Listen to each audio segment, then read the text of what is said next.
Hello, this is Nick with Nick's Computer Fix, and here's a video on how to reset your TP-Link Wi-Fi extender. Quick and easy. By the way, if you'd like to see more interesting videos like this one, click on that subscribe button.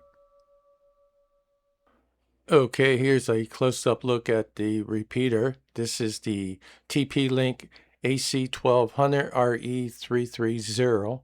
And on the side, on the left side, there's a little hole and it says reset on it.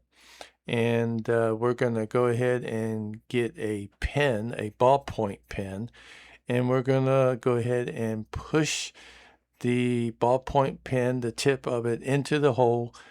Press and hold, not too hard, gently, for about 10 seconds, and then let go and disengage.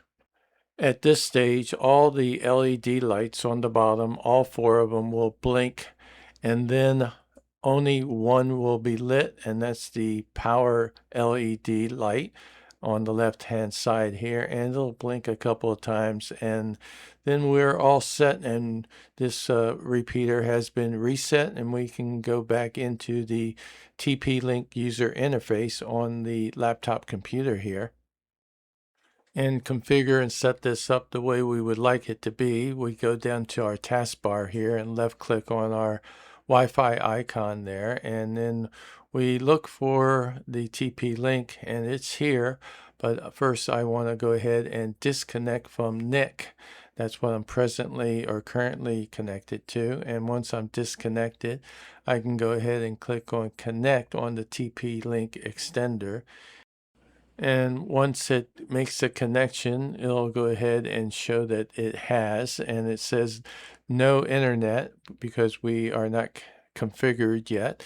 So let's open up an internet browser, and then we'll go to TP-Link Repeater here, and I'll put the exact URL address in the description, and then we'll get the user interface here for the TP-Link extender, and it prompts us at the beginning, just like it was brand new out of the box.